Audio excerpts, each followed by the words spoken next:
Улсын их хурлын дарга эрхэм гишүүдээ хүнсний тухай хууль нэмэлт өөрчлөлт оруулах тухай хуулийн төслийн дэлгэрэнгүй танилцуулгыг танилцуулж байна. Монгол улс нэгдэн орсон буюу сорьхон баталсан хүний эрхийн түгээмэл тунхаглал, эдийн засаг нийгэм соёлын эрхийн тухай олон улсын пактад хүн бүр хоол хүнс оролцуулаад өрхийн болон ам бүлийнхаа эрүүл мэнд аж амьдралыг тэтгэхэд хүрэлцэхгүй замжиргаатай байх эрх нэн тэргуунд үлсгэлэн тижээлийн дороотлоос ангид байх эрхийг онцлон заажээ.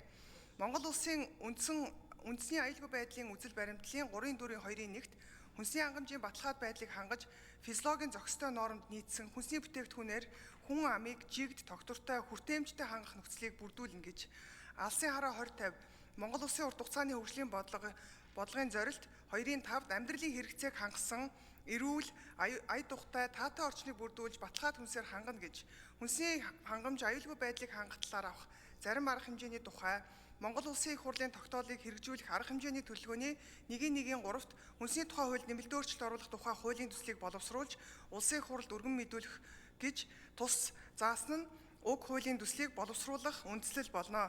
Монгол улсын их хурл 2012 онд баталсан хүнсний тухай хуулийг баталж хүнсний хангамж хүртээмж, хүнсний шимт хижээллэг байдал, хүнсний баталгаад байдлыг хангахтай холбогдсон харилцааг зохицуулсан. Гэвч хуулийн хэрэгжилт хангалтгүй байгааг дараах тоон баримтуудаар харуулж байна. Хүнсний гол нэрийн бүтээгдэхүүний хангамжийн 54%-ийг дотоодын үйлдвэрлэлээр хангаж 46% нь импортын хамааралтай байгаа нь хүнсний хангамж хангалтгүй эрсдэлтэй түвшинд байна. Хүнсний хүртээмж нь газар зүүн байршлаас хамаарч харилцан адилгүй байгаа бөгөөд хөдөөд махан бүтээгдэхүүн, сүүн бүтээгдэхүүн, гурил, улсын дунджаас давж хотод гурилан бүтээгдэхүүн, төмөс, сахар, чихэрлэг хүнсийг улсын дунджаас бас мөн давж тус хэрэглэж байна. Хүнсний хүртээмжтэй байдал нь хүн амын дундах ядуурл, амжиргааны түвшин, ажилгүйдэл, цалин орлогын хэмжээ, төрийн хөнгөлөлт дэмжлэгээс шууд хамааралтай. Статистикийн мэдээгээр ядуурлын түвшин 2016 онд 29.6%, 2018 онд 28.4%, 2020 онд 27.8%-тай байсан бол 2022 оны байдлаар 27.1% болж буурсан байна.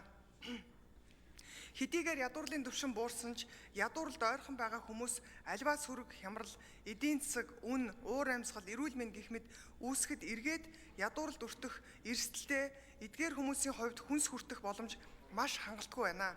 2017-2023 онд хийсэн хүн амын хоол тижээлийн байдал үндэсний 5-6 дугаар судалгааны дүнг харьцуулахад хүн амын дундах хоол тижээлийн дутал буураагүй байгаа нь зохистой хооллох, мэдлэг, дадал дутмаг, хоол хүнсний хяналтгүй хэрэглээтэй холбоотой. Шимт хижээлгүй хоол хүнсийг хэрэглэснээс тархлах өвчлөх зэрэг сөрөг үр дагаврууд илэрч байна.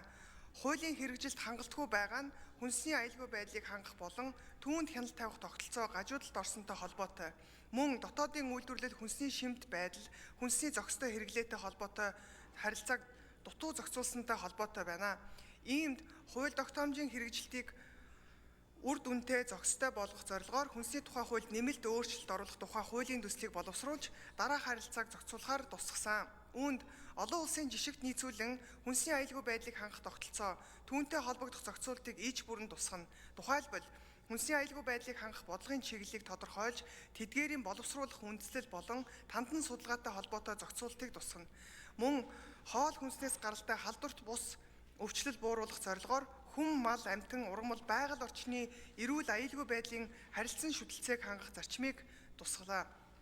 Хүнсний бүтээгдэхүүн аюулгүй байдлыг хангах тухай хуулийн 4-р зүйлийн 4.1-6-ад хүнсний сүлжээ гэж хүнсний анхан шатны үйлдвэрлэл эрхлэгч, хүнсний бүтээгдэхүүн боловсруулах, үйлдвэрлэх, баяжуулах, дахин боловсруулах, сарлах, тээвэрлэх, хадгалах, нөөцлөх, худалдах, экспортлох, импортлох, хоол үйлдвэрлэх, хүнсний бүтээгдэхүүнийг тусламжаар авах, өгөх үйл ажиллагааг ойлгохоор заасан. Гэвч хүнсний тухай хуульд хүнсний сүлжээнээс хүнсний тээвэрлэлт, хадгалалт, хоол үйлдвэрлэл үйлчилгээ, хүнсний худалдаа түгээлт, хүнс импортоор авахтай холбоотой харилцаа зохицуулалтгүй орхигджээ. Иймд эдгээр зохицуулагдаагүй харилцааг тусгасан.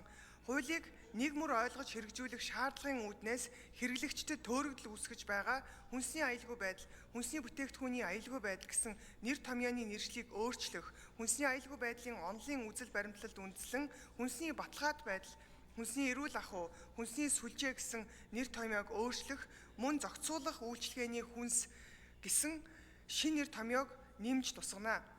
Энэхүү хуулийн 17 дугаар зүйлд хүнсний чиглэлийн үйл ажиллагаа эрхлэгч зохистой дадал, хяналт, удирдлагын тогтолцоог нэвтрүүлснээ олон улсын хэмжээнд магадлан итгэмжлэгдсэн эрх бүхий байгууллагаар баталгаажуулж болохоор байсныг өөрчилж, үндэсний баталгаажуулалтын байгууллагаар заавал баталгаажуулахыг үүрэг болгож хариуцлагыг дээшлүүлнэ. Монгол улсын хүнсний импортын хамаарлын түвшинг бууруулах, экспортыг дэмжих үйл ажиллагааг мэргэжлийн түвшинд гүйцэтгэх, хүн ардад хүнсний зөв зохистой хооллох хэрэглээ, мэдлэг хандлага, төлөвшүүлэх, соён гэгээрүүлэх, сургалт сурталчилгаа хийхэд эрдэм шинжилгээний байгууллагын оролцоо чухал байна. Иймд эрдэм шинжилгээний байгууллага түүний чигүүрэгтэй холбогдсон зохицуулалт тусгасан. Салбарын хүний нөөцийг бэлтгэх, чадварчуулах, доктортой ажилуулах зорилгоор мэргэжлийн сургалт, мэргэжлийн зэрэг олготой холбогдсон харилцааг тусгаснаа. Мөн төр хувийн хвшлийн хамтын хүчин чармаалтаар салбарын хүний нөөцийг чадварчуулснаар хүнсний сүлжээний бүхий л үйл ажиллагаа мэргэжлийн удирдлагаар хангагдах нөхцөл бүрдэнэ. Хүнсний тухай хууль 5 бүлэг, 20 зүйл, 126 заалттай. Хуулийн төсөлд 6 зүйл, 12 хэсэг нэмэхээр 4 заалтад үг хасгаар 25 заалтыг өөрчлөхөөр нэг зүйлийг өөрчлөн найруулах, 3 хэсэг 2 заалтыг хүчингү болохоор тусгасан бөгөөд эдгээр өөрчлөлт нь хүчин төгөлдөр үйлчилж байгаа хуулийн нийт заалтын 43% хүрнэ. Иймд хуулийн төслийг хуульд нэмэлт өөрчлөлт оруулах тухай хуулийн төслийн хэлбэрээр боловсруулсан болно.